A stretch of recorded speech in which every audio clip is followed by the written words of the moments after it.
Tout le monde le sait et pourtant, l'Olympique de Marseille a encore prouvé que c'était un club bien à part. Alors que tout va bien sportivement, avec un retour en Ligue des Champions grâce à une deuxième place, les Phocéens implosent en interne depuis plusieurs semaines. Des tensions entre les joueurs et le président héros sont apparues, et l'OM a décidé de se séparer de son directeur sportif Andoni Zubizarreta à quelques jours seulement du mercato. Assisterait-on à l'autodestruction du Champions Project? Le jeudi 14 mai, l'OM a annoncé une nouvelle qui risque de remettre en question le projet de Frank McCourt. Andoni Zubizarreta, nommé directeur sportif en 2016 lors de la prise de pouvoir de l'Américain, quitte le club d'un commun accord. Une décision brutale et surprenante, même si l'Espagnol ne s'est jamais rendu indispensable à Marseille. Mais chez les joueurs de l'OM, beaucoup ont eu un petit mot pour lui rendre un dernier hommage après l'annonce de son départ. Si on fait un bilan de son mandat à Marseille, l'ex-dirigeant du Barça n'a pas fait de merveille, bien au contraire. L'été dernier, il s'est certes débarrassé d'Ocampos, Luis Gustavo, Ndiaye, Rami, Balotelli, Rolando ou encore Abdenour, mais les objectifs n'ont pas été atteints. La masse salariale est restée faramineuse, de quoi rendre Frank McCourt furieux. À tel point qu'en janvier dernier, Héros et lui ont décidé de recruter Paul Aldridge afin de profiter de son réseau en Angleterre et favoriser des ventes.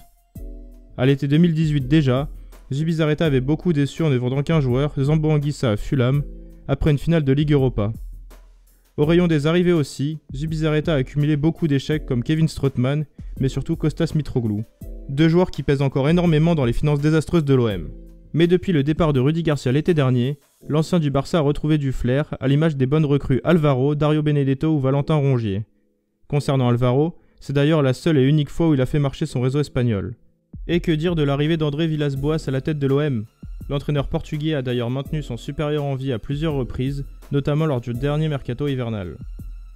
J'ai venu ici, 1 pour la grandeur du club, 2 pour Zubizarreta. Et j'ai déjà dit que mon futur est intimement lié à son futur. Sur le point de vue sportif, on a fait quelque chose en 6 mois qui a donné stabilité à un des clubs plus instables du monde. Cette stabilité, instaurée depuis l'été dernier, risque bien de voler en éclats. Les deux hommes sont liés, et le départ de Zubizarreta pourrait faire trembler les murs de la commanderie. Déjà en plein doute face à la situation financière compliquée du club, le Portugais serait sur le point de claquer la porte après une seule saison et une deuxième place. Malgré les miracles réalisés au Vélodrome, l'ancien de Porto a déjà montré qu'il était prêt à partir s'il n'avait pas les garanties nécessaires. Résultat, alors que tout allait bien sur le terrain, l'OM pourrait se retrouver à chercher un directeur sportif, ou un directeur du football selon l'appellation, mais aussi un entraîneur à quelques jours du mercato. Sans oublier que le directeur du scouting, Albert Valentin, va lui aussi quitter le club. Un mercato qui, on le rappelle, se fera forcément au rabais avec la vente des meilleurs éléments. Cet été 2020 promet donc d'être crucial dans le Champions Project de Frank McCourt.